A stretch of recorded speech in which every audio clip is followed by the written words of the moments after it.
Bismillahirrahmanirrahim. Assalamualaikum warahmatullahi wabarakatuh. Selamat siang dan salam sejahtera untuk kita semua.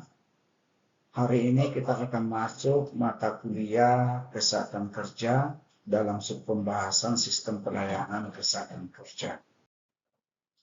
Pelayanan kesehatan kerja itu adalah salah satu yang sangat dibutuhkan dalam lingkungan kerja, ya. Dengan adanya pelayanan kesehatan kerja ini menjamin daripada tenaga kerja dari hal-hal yang dapat menurunkan derajat kesehatan tenaga kerja.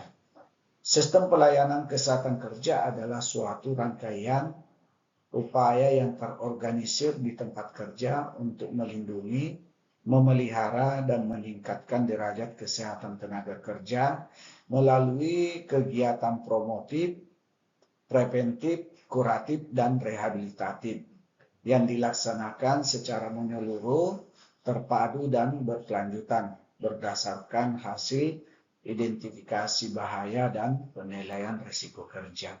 Atau bisa juga didefinisikan lain, sistem pelayanan kesehatan kerja ini adalah upaya menjaga dan meningkatkan derajat kesehatan tenaga kerja meliputi pencegahan penyakit, kecelakaan, dan peningkatan kesejahteraan pekerja. Kemudian berdasarkan definisi menurut undang-undang atau Peraturan Menteri Tenaga Kerja Nomor 3 Tahun 2020, pelayanan kesehatan kerja merupakan upaya meningkatkan perlindungan kesehatan tenaga kerja secara menyeluruh melalui pengendalian faktor bahaya di tempat kerja dan pelayanan kesehatan kepada tenaga kerja. Kemudian menurut WHO itu pelayanan kesehatan kerja adalah layanan kesehatan yang ditujukan untuk menjaga, meningkatkan dan memulihkan kesehatan pekerja serta memastikan kondisi kerja yang aman dan sehat. Jadi berkaitan dengan pelayanan kesehatan kerja ini, orientasinya adalah bagaimana para tenaga kerja ini dapat terjamin kesehatannya pada saat dia melaksanakan pekerjaan atau melakukan aktivitas-aktivitas di tempat kerja. Kemudian dasar hukum utama sistem pelayanan kesehatan kerja ini yaitu Undang-Undang Nomor 1 Tahun 1970 berkaitan dengan keselamatan kerja atau tentang keselamatan kerja, di mana Undang-Undang Nomor 1 ini mengatur kewajiban pengurus untuk memeriksakan kesehatan badan bagi tenaga kerja. Itu misalkan termaktub dalam pasal 8 di Undang-Undang Nomor 1 Tahun 1970. Kemudian berdasarkan Peraturan Menteri Tenaga Kerja dan Transmigrasi Nomor 3 Tahun 1982 tentang pelayanan kesehatan tenaga kerja, di mana berkaitan dengan Peraturan Menteri ini itu berorientasi kepada regulasi teknis utama penyelenggaraan pelayanan kesehatan kerja. Kemudian juga berdasarkan Peraturan Menteri Kesehatan Nomor 11 Tahun 2022 tentang pelayanan kesehatan penyakit akibat kerja, di mana regulasi ini atau Permenkes ini berfokus pada diagnosis dan tata cara atau tata laksana penyakit akibat kerja. Selain daripada dasar hukum utama ini, banyak regulasi yang berkaitan sistem pelayanan kesehatan kerja atau jaminan kesehatan kerja. Salah satunya misalkan Undang Nomor 17 Tahun 2023 terkait Undang-Undang Kesehatan. Kemudian Undang-Undang Nomor 13 Tahun 2003 terkait dengan Undang-Undang Ketenagakerjaan. Kemudian banyak lagi yang berkaitan dengan regulasi yang mendukung daripada pelaksanaan kesehatan kerja ini. Tujuan pelayanan kesehatan kerja yang pertama adalah sebagai perlindungan. Dia sebagai perlindungan bagi tenaga kerja dari resiko bahaya di tempat kerja yang dapat mengganggu kesehatan. Resiko yang ada di tempat kerja ini baik itu berorientasi resiko secara fisik, kemudian baik kimia, biologi, ergonomi maupun berkaitan dengan resiko secara fisiko-sosial. Kemudian meningkatkan produktivitas, ya. Jadi tujuan daripada pelayanan kesehatan kerja ini meningkatkan efisiensi dan produktivitas kerja melalui tenaga kerja yang sehat dan bugar. Di mana ketika tenaga kerja yang sehat ini terhindar dari berbagai macam penyakit, dapat meningkatkan produktivitas di lingkungan tempat kerja. Kemudian yang ketiga adalah sebagai pencegahan terkait timbulnya penyakit akibat kerja maupun penyakit hubungan kerja di lingkungan kerja. Jadi dalam pelayanan kesehatan ini sebagai dasar untuk pencegahan penyakit yang timbul di tenaga kerja atau lingkungan pekerja yang ada di perusahaan atau tempat kerja. Kemudian manfaat pelayanan kesehatan kerja. Yang pertama adalah melindungi kesehatan dan keselamatan tenaga kerja. Yang kedua adalah meningkatkan produktivitas perusahaan. Yang ketiga mengoptimalkan penempatan dan keserasian kerja. Yang keempat menurunkan beban biaya kesehatan dan kompensasi bagi lingkungan tempat kerja, kemudian menjamin lingkungan kerja yang aman dan nyaman bagi tenaga kerja yang bekerja di lingkungan kerja. Kemudian meningkatkan kualitas hidup pekerja dan keluarga. Kemudian mendukung kepatuhan regulasi yang berkaitan dengan undang-undang atau jaminan peningkatan derajat kesehatan tenaga kerja. Kemudian yang adalah meningkatkan reputasi perusahaan berkaitan dengan nilai daripada perusahaan di mata mitra maupun di mata pemerintah. Selanjutnya, ruang lingkup pelayanan kesehatan kerja. Ruang lingkup pelayanan kesehatan kerja ini atau 4 pilar pelayanan kesehatan kerja ini antara lain promotif, preventif, kuratif, dengan rehabilitatif. Jadi tindakan promotif ini yaitu peningkatan pengetahuan yang berkaitan dengan pemahaman terkait kesehatan bagi tenaga kerja melalui edukasi, pelatihan, promosi, dan melakukan pelatihan-pelatihan bagi tenaga kerja. Kemudian preventif yaitu pencegahan penyakit di lingkungan tenaga kerja atau pencegahan terkait penyebaran penyakit di lingkungan tenaga kerja, misalkan dengan pelaksanaan medical check up untuk tenaga kerja untuk mendeteksi bibit penyakit atau kesakitan di tenaga kerja. Kemudian penerapan alat pelindung diri bagi tenaga kerja untuk memproteksi atau mencegah tenaga kerja tertular penyakit di lingkungan kerja atau penyakit yang berkaitan dengan pekerjaan tenaga kerja. Kemudian pelaksanaan kuratif yaitu pengobatan dan P3K. Pengobatan ini dilakukan untuk mengurangi potensi semakin memburuknya kondisi kesehatan daripada tenaga kerja. Ya.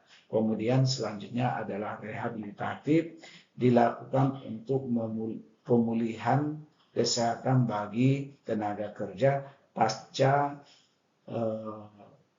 kesakitan yang dimiliki.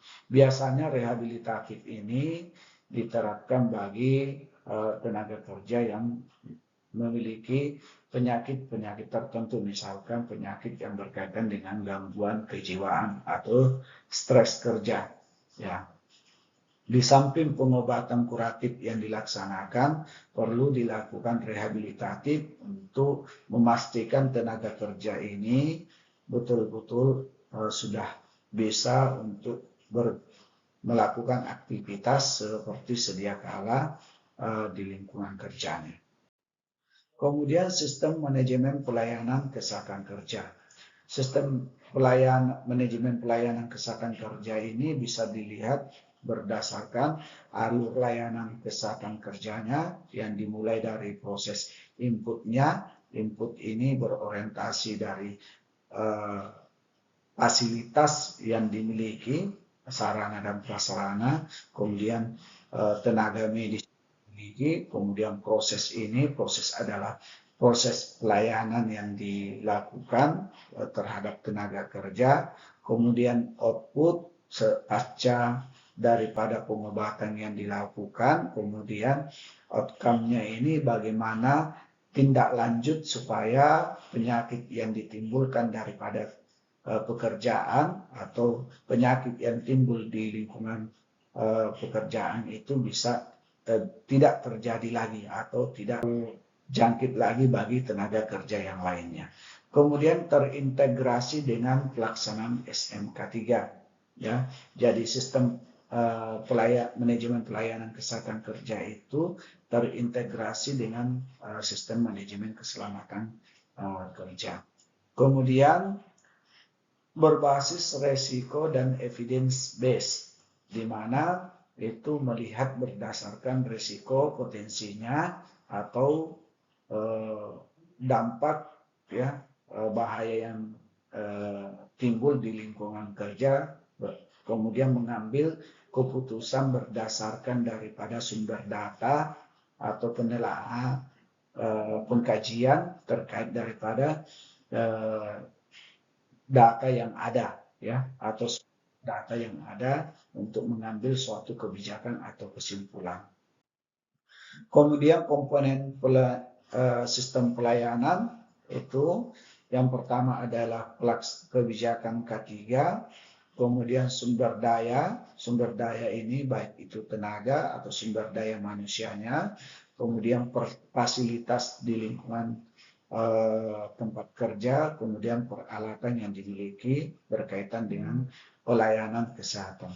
Kemudian pelaksanaan pelayanan, ya. Kemudian monitoring dan evaluasi. Yang kelima itu adalah mendokumentasikan dan melaporkan hasil pelayanan yang dilakukan untuk dilakukan tindak lanjut daripada tahapan selanjutnya. Kemudian jenis tenaga pelayanan kesehatan kerja. Jenis tenaga pelayanan kesehatan kerja itu seperti dokter perusahaan, perawat kerja di perusahaan, ahli K3, sanitarian dengan teknisi keselamatan. Kemudian fasilitas kesehatan kerja di lingkup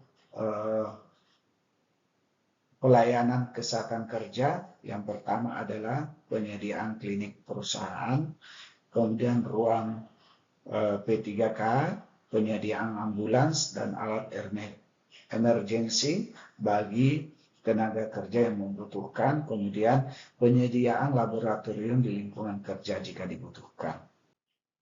Kemudian pemeriksaan kesehatan tenaga kerja. Pemeriksaan kesehatan tenaga kerja ini bisa dilakukan sebelum bekerja, kemudian berkala, kemudian pemeriksaan secara khusus jika dirasa itu dibutuhkan bagi tenaga kerja tertentu berdasarkan kondisi yang ada. Kemudian pemeriksaan pasca kerja atau pada saat masa pensiun daripada tenaga kerja atau habis kontrak daripada tenaga kerja. Kemudian peran puskesmas dalam kesehatan kerja. Perannya yang pertama adalah pembinaan K3 di wilayah layanannya, kemudian pemeriksaan kesehatan bagi tenaga kerja atau kesehatan pekerja, kemudian melakukan investigasi terkait penyakit akibat kerja atau berkaitan dengan kesehatan kerja di wilayah. Kemudian monitoring dan evaluasi pelayanan K3. Dalam hal monitoring dan evaluasi ini bisa dilaksanakan melalui audit internal dan eksternal, kemudian pelaporan kecelakaan dan penyakit akibat kerja, serta yang ketiga adalah penilaian kepuasan pekerja berkaitan dengan kegiatan di lingkungan kerjanya. Tantangan penyelenggaraan pelayanan kesehatan kerja. Yang pertama adalah kurangnya tenaga kesehatan kerja di lingkungan kerja. Kemudian minimnya anggaran pelaksanaan keselamatan dan kesehatan kerja atau pelaksanaan K3. Kemudian yang ketiga adalah rendahnya pemahaman pengusaha dan pekerja terkait daripada pelaksanaan pelayanan kesehatan kerja bagi tenaga kerja. Kemudian tugas pokok dalam layanan kesehatan kerja. Yang pertama adalah pemeriksaan kesehatan prakerja berkala dan khusus bagi tenaga kerja di lingkungan kerja. Bisa dilihat berdasarkan penjabarannya melakukan pemeriksaan kesehatan terhadap pekerja sebelum memulai pekerjaan, baik itu secara rutin, berkala maupun pemeriksaan secara khusus. Yang kedua yaitu pembinaan dan pengawasan penyesuaian pekerjaan terhadap tenaga kerja, menyesuaikan jenis pekerjaan dengan kondisi fisik atau mental pekerja agar sesuai serta mengawasi kesesuaian itu. Yang C, pembinaan dan pengawasan terhadap lingkungan kerja, memonitor dan menjaga lingkungan kerja agar aman dan sehat bagi para pekerja. Kemudian yang D, pembinaan dan pengawasan perlengkapan sanitasi air. Ya, sanitasi air ini meliputi fasilitas kebersihan seperti contoh toilet, kamar mandi, drainase, air, kemudian penyediaan air bersih, tempat cuci tangan dan fasilitas sanitasi lainnya yang harus memenuhi standar higienitas di lingkungan kerja. Kemudian pembinaan dan pengawasan perlengkapan untuk kesehatan tenaga kerja.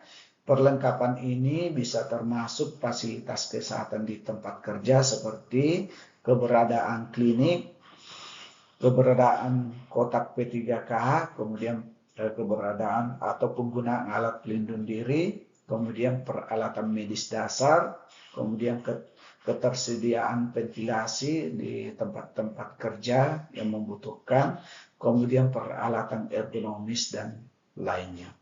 Yang F, kemudian pencegahan dan pengobatan terhadap penyakit umum dan penyakit akibat kerja.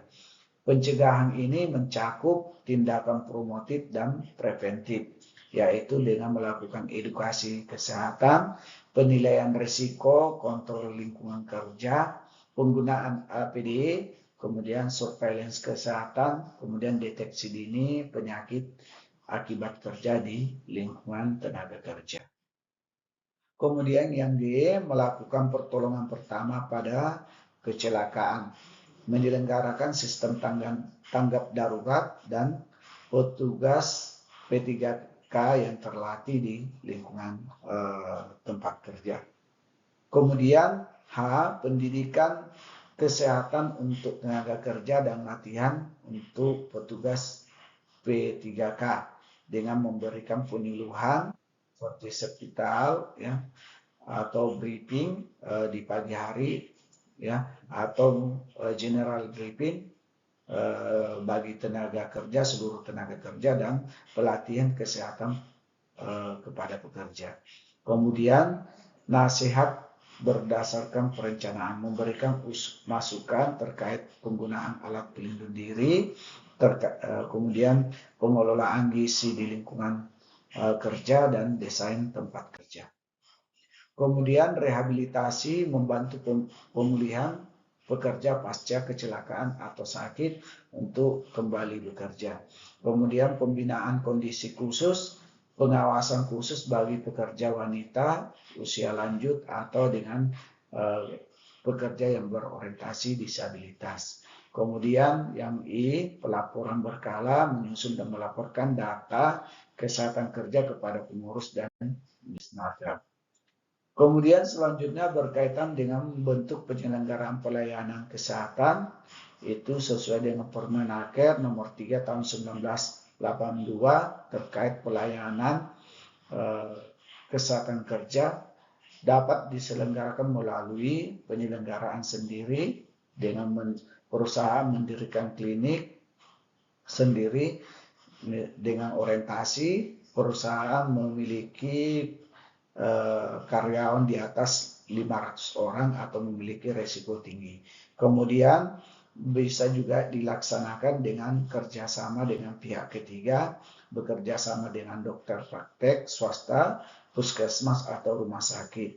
Kemudian yang ketiga adalah penyelenggaraan bersama, di mana beberapa perusahaan bergabung menyelenggarakan satu pelayanan kesehatan untuk menjamin peningkatan derajat kesehatan daripada tenaga kerja. Itulah yang bisa mungkin saya sampaikan pada hari ini.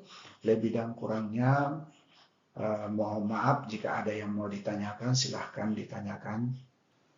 Dan saya akhiri dengan ucapan wassalamualaikum warahmatullahi wabarakatuh.